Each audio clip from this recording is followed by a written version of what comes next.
और अब बात अयोध्या में चढ़ावा चोरी मामले की, जिसको लेकर लगातार खुलासे हो रहे हैं और हर खुलासा खलबली मचाने वाला है। अब ये पता चला है कि चढ़ावे की चोरी की भनक पहले ही लग गई थी, लेकिन ट्रस्ट ने उस पर मिट्टी डाल दी। चढ़ावा चोरों को लूट का मौका दिया गया। अब ये जानकारी सामने आई है कि SBI, state bank of India ने ट्रस्ट को इस बारे में बकायदा आगाह किया था, बताया था। बैंक ने नोटों की गिनती करने वाले स्टाफ को बदलने की कोशिश की थी। ट्रस्ट को इस बारे में सिफारिश भेजी गई, लेकिन ट्रस्ट ने स्टाफ को बदलने से साफ इनकार कर दिया। और बड़ा सवाल है, आखिर क्यों बचाया ट्रस्ट ने?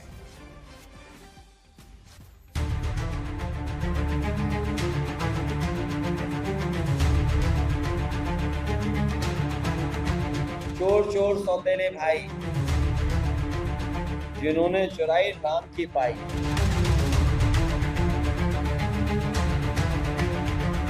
ट्रस्ट में अगर किसी मुसलमान को रख देते, गोली जाकर गोली मार देते, उसको मामला खत्म हो जाता। गलती उन्होंने की, मुसलमान रखा ही नहीं। इन राम के नाम पे सत्ता भी ले ली और राम के नाम पे जो लोगों ने अपने आस्था से धन जुटाया, दान दिया, वो भी लूट लिया। एकदम संतुष्ट नहीं है। उसमें सभी जो बड़ी बड़ी मछलियां उनके ऊपर मुकदमा दर्ज होना चाहिए, उन पर कार्रवाई होनी चाहिए।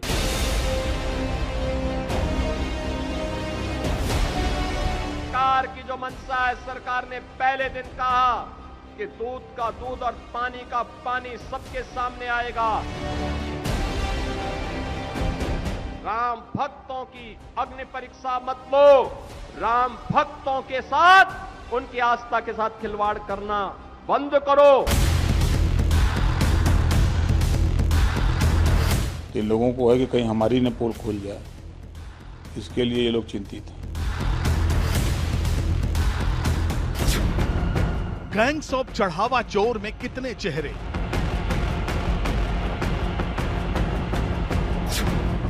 चढ़ावा चोरों को बचाने वाले बड़े चेहरे कौन? क्या ट्रस्ट को पता था चढ़ावा चोरी का राज?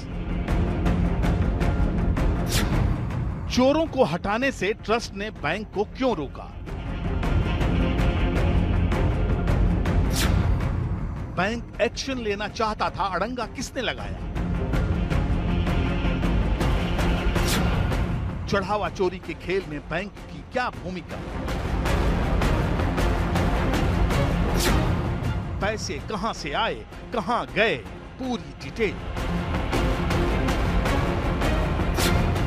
आज तक पर ट्रांजैक्शन ट्रेल पर बड़ा खुलासा। अब ये किसी से छिपा नहीं है कि जिन पर राम भक्तों की आस्था की रक्षा की जिम्मेदारी थी, उसी ने इससे खिलवाड़ किया। खुलेआम चढ़ावा और दान के पैसे की लूट होती रही। राम भक्तों के पैसे धड़ल्ले से चंदा चोरों की तिजोरियों में ठूसे जाते रहे और ट्रस्ट आंखें बंद किए चुपचाप सब कुछ देखता रहा। कैसे, ये आप समझने की कोशिश कीजिए। एसबीआई ने 3 महीने पहले ही कैश काउंटिंग में लगे स्टाफ को हटाने की सिफारिश की थी, लेकिन तब ट्रस्ट किसी भी बदलाव के लिए तैयार नहीं हुआ। ट्रस्ट ने कैश काउंटिंग स्टाफ को बदलने की इजाजत नहीं दी। एसबीआई की सिफारिश के बाद आउटसोर्सिंग एजेंसी ने कर्मचारियों को हटाने की प्रक्रिया शुरू भी कर दी थी, लेकिन ट्रस्ट के अधिकारियों ने कर्मचारियों का बचाव किया और उन्हें नौकरी से निकाले जाने से बचा लिया।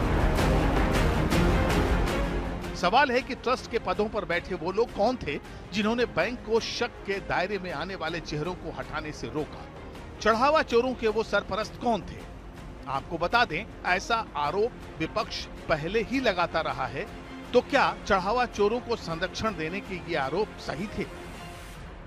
अयोध्या में जो घपला चल रहा था, 3-4 महीने पहले स्टेट बैंक ऑफ इंडिया ने अनुशंसा की कि जो काउंटिंग स्टाफ है उसको हटाया जाए, लेकिन उस सलाह को, उस अनुशंसा को नजरअंदाज किया गया, जानबूझकर नजरअंदाज किया गया। कुछ ऐसी ताकतें हैं, वो दिल्ली में है या नागपुर में, ये बहुत जल्दी पता चलेगा, जो चोर को वहां बचा रही थी और शायद आगे भी बचा रही है। चढ़ावा चोरी के आरोप में 8 चेहरों को दबोचा गया है। उन्हें गिरफ्तार कर जेल भेजा जा चुका है, लेकिन आरोप ये भी लग रहे हैं कि ये तो छोटी मछलियां हैं। बड़े और विशालकाय मगरमच्छों को पकड़ना अभी बाकी है। इन्हें पकड़ने का जिम्मा अब यूपी पुलिस और एसआईटी पर है, जिसका फोकस अब चोरी के पैसे की लेन देन को खंगालने पर है। खबर है कि पुलिस ने 7 बैंकों से आरोपियों और ट्रस्ट के 5 साल के रिकॉर्ड मांगे हैं। विस्तृत account statement, transaction history, KYC document, जमा रिकॉर्ड और दूसरी बैंकिंग जानकारी मांगी गई है। मकसद ये पता लगाना है कि पैसे का लेन देन कैसे हुआ और क्या भक्तों के चढ़ावे के पैसे को गलत तरीके से कहीं और भेजा गया या संदिग्ध लेन देन हुआ। जांच के तहत ही पुलिस की एक team state bank of India की अयोध्या धाम ब्रांच गई, जहां ट्रस्ट का मुख्य दान खाता है। वहां से बैंकिंग रिकॉर्ड और प्रक्रिया से जुड़े डॉक्यूमेंट इकट्ठा किए गए। जांच टीम ने 6 अन्य बैंकों का भी दौरा किया ताकि आरोपियों के खातों से जुड़े रिकॉर्ड हासिल किए जा सकें। अयोध्या में एसबीआई की नया घाट ब्रांच भी पुलिस के रडार पर है। पुलिस ने सोमवार को बैंक अधिकारियों से 4 घंटे तक पूछताछ की। इस ब्रांच में 8 में से 7 आरोपियों और मंदिर ट्रस्ट के खाते हैं। सूत्रों के मुताबिक बैंक ये बताता है कि 3 महीने पहले अलर्ट किया गया था टेम्पल ट्रस्ट को कि कुछ ना कुछ अनियमितता हो रही है चढ़ावे को लेकर।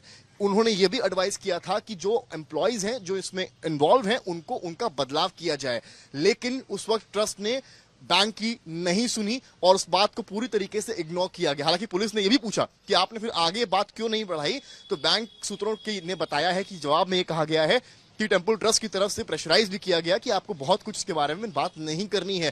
तो आखिर वो क्या कारण थे जिसकी वजह से टेम्पल ट्रस्ट ने जो है मना कर दिया था।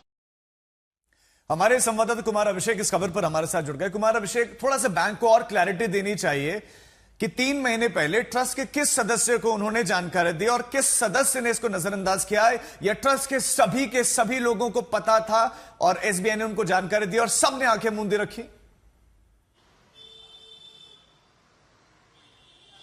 देखिए राजीव, ट्रस्ट को अगर कोई वहां जो हेड कर रहे हैं वो चंपत राय थे और अनिल मिश्रा, और कहते हैं कि तमाम जो ट्रस्ट के काम हैं इनके जरिए ही संचालित होते हैं, चाहे वो बैंक का हो चाहे वो मंदिर का हो। तो जो एक डिटेल्ड एमओयू साइन हुआ था और उस एमओयू को साइन होने में भी इन लोगों की ही भूमिका थी। तो चंपत राय हो, अनिल मिश्रा हो, यही दोनों ऐसे शख्स या ऐसे चेहरे हैं जो कि बैंक और ट्रस्ट के बीच की सबसे अहम कड़ी थे। तो जब कुछ दिन पहले अनियमितता या फिर चढ़ावा चोरी जैसी चीजें सामने आई थी जिसको नजरअंदाज किया जा रहा था, ये भी था कि लगातार बैंक की तरफ से जो एजेंसी हायर की गई थी उसकी तरफ से ये कहा भी गया कि जो प्रोटोकॉल है उसको पालन किया जाना चाहिए। मसलन जो इसके ड्रेस है, ड्रेस कोड होने चाहिए, जो कर्मचारी गिनती में शामिल हैं उनका बदलाव होना चाहिए। तो ये चीजें नहीं हुई थी। लेकिन अगर बैंक को मनाही की गई तो ये इन्हीं दोनों लोगों के लेवल पर थी, क्योंकि और किसी दूसरे का इतना लेवल नहीं था कि चाहे वो टिल्लू हो या कोई टिन्नू यादव हो या कोई हो कि वो बैंक को डिक्टेट कर सके। निश्चित तौर पर चाहे वो चंपत राय हो, अनिल मिश्रा हो, इन दोनों के लेवल से ही बैंक में भी जो बातें हुई हैं वो हुई हैं, और जो निकल करके आ रहा है कि कहीं ना कहीं बैंक के ऊपर भी एक दबाव था ताकि जो एमओयू साइन हुई है। ठीक है, बहुत बहुत शुक्रिया तमाम जानकारी के लिए आपका। और इस बीच बड़ी खबर ये भी कि पुलिस ने ट्रस्ट के मास्टर चंपत राय से पूछताछ की है और अपनी भूमिका को लेकर पुलिस से डिटेल में चंपत राय ने बातचीत की है। अपना बचाव करते हुए उन्होंने ये भी तर्क दिया कि वो हाथ पर हाथ धरे नहीं बैठे रहे, उनको पता चलते ही वो एक्टिव हो गए थे। और वो सक्रियता आपने देखी भी कि जब पहले भी आरोपी के बारे में जानकारी थी, कोई एफआईआर नहीं करवाए गए थे। चंपत राय के लिए असली सिरदर्द कोई और नहीं बल्कि टिन्नू यादव है। लगातार यही सरदर्द बना हुआ है। जिन लोगों को ट्रस्ट में नौकरी दी गई और खासकर टिन्नू यादव को लेकर चंपत राय से लंबी पूछताछ की गई, किस सवाल पर चंपत राय ने क्या जवाब दिया, इस पर एक डिटेल रिपोर्ट आपको दिखाते हैं।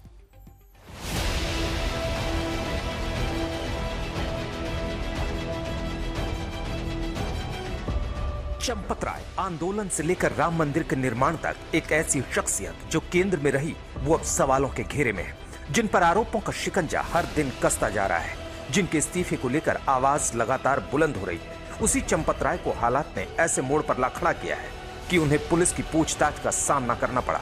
खबर है कि पुलिस ने चंपत राय से 3 घंटे की मैराथन पूछताछ की है। उनसे प्रशासनिक निर्णय और चढ़ावा प्रबंधन पर सीधे सवाल किए गए। उनसे कर्मचारियों की जवाबदेही और शिकायतों के निपटारे के बारे में सवाल किए गए। सूत्रों की माने तो पुलिस पूछताछ में कई सवालों पर चंपत राय फंसते हुए दिखे। कई ऐसे सवाल थे जिनके जवाब चंपत राय के पास नहीं थे। इतना ही नहीं, कुछ सवालों पर चंपत राय ने खुद को निष्पक्ष बताया, लेकिन यह भी माना कि उन्हें इस बात की जानकारी नहीं थी। हालांकि अब पुलिस के पास चंपत राय का पहला आधिकारिक बयान है। आज तक को चंपत राय से पूछताछ के बारे में कई एक्सक्लूसिव जानकारी मिली है। सूत्रों की माने तो पुलिस से चंपत राय ने कहा कि चढ़ावा चोरी में मेरी कोई भूमिका नहीं। चढ़ावा चोरी की इसकी जानकारी मिलते ही मैं सक्रिय हो गया, संदिग्धों को पकड़ा, FIR भी कराई। हाँ, मैं मानता हूं कि कोई हेरफेर ना हो, ये सुनिश्चित करने की जिम्मेदारी मेरी थी। दरअसल चंपत राय के लिए बड़ी मुसीबत की वजह टिन्नू यादव है। टिन्नू से नजदीकी उनके गले की ऐसी हड्डी बन गई है कि ना निगलते बन रहा है ना उगलते। जाहिर है पुलिस ने टिन्नू से उनके रिश्तों को लेकर सवालों की बौछार कर दी। इस पर चंपत राय बस इतना कह पाए, टिन्नू यादव बहुत पहले से जुड़ा था, उसने गलत किया, इसकी उम्मीद नहीं थी। पुलिस ने पूछा, रिश्तेदार या जानने वालों को काम पर किस तरह रखा गया? इस पर चंपत राय का जवाब था, जरूरतमंदों को काम दिया। इसमें केवल मैं ही नहीं, ट्रस्ट के अन्य सदस्यों की भी भूमिका रही। जांच का दायरा यहां तक ही सीमित नहीं रहने वाला है। पुलिस पड़ताल और पूछताछ अब अनिल मिश्रा, गोपाल राव समेत 70 और ऐसे सदस्य हैं जिनसे होनी है। इसके अलावा राम मंदिर के अन्य कार्यों से जुड़े 140 लोग ऐसे भी हैं जिनसे पुलिस पूछताछ आने वाले वक्त में कर सकती है। इस बीच में SIT जो अपनी प्रारंभिक रिपोर्ट के बाद लखनऊ लौटी थी, वो भी अपनी फाइनल रिपोर्ट के लिए जल्द ही अयोध्या पहुंच सकती है। चंपत राय ही वो कड़ी है जिनसे पुलिस को अब दूसरे आरोपियों से पूछताछ में सामने आए खुलासों का मिलान करना है। चंपत ने क्या बताया और क्या छिपाया, इसी पर जांच एजेंसी चंदा चोरी के तमाम सिरे को जोड़ पाएगी। लेकिन अभी जिस तरह के खुलासे हो रहे हैं वो वाकई खलबली मचाने वाले हैं। ऐसा ही वाकया RMO अर्जुन देव का है। RMO यानी रेडियो मैनेजमेंट ऑफिसर, जो 2009 से यानी 17 साल से अयोध्या में तैनात थे। कई बार तबादले के आदेश हुए, पर हर बार आदेश को ठंडे बस्ते में डाल दिया गया। अब जांच की जा रही है कि एक ही जिले में 17 वर्ष तक तैनाती की वजह क्या रही। सच कहा जाए तो जांच एजेंसी के लिए चढ़ावा चोरी की तह तक जाने की बड़ी चुनौती है। उसके सामने सुलगते सवालों का दरिया है जिसे पार कर उसे आगे बढ़ना है। समर्थ श्रीवास्तव के साथ कुमार अभिषेक, अयोध्या आज तक। SIT जांच में अब तक बैंक और ट्रस्ट के बीच हुए MOU का पालन जांच के दायरे में आ चुका है। राम मंदिर के दान पात्रों से प्राप्त राशि की गणना को पारदर्शी और सुरक्षित बनाने के लिए श्री राम जन्मभूमि तीर्थ क्षेत्र ट्रस्ट और भारतीय स्टेट बैंक के बीच विस्तृत कार्य प्रणाली तय की गई। सूत्रों के मुताबिक SIT जांच के दौरान ऐसे संकेत मिले कि MOU के कई प्रावधानों का नियमित रूप से पालन नहीं हुआ। सूत्रों के मुताबिक फरवरी 2025 में ट्रस्ट और SBI के बीच में हुए MOU में दान पत्र खोलने और गिनती कक्ष के संचालन के लिए ट्रस्ट और बैंक के अधिकारियों की संयुक्त उपस्थिति अनिवार्य की गई थी। संयुक्त उपस्थिति, गणना में लगे कर्मचारियों के लिए ड्रेस कोड तय था, लेकिन इन व्यवस्थाओं का हर स्तर पर पालन ही नहीं हुआ।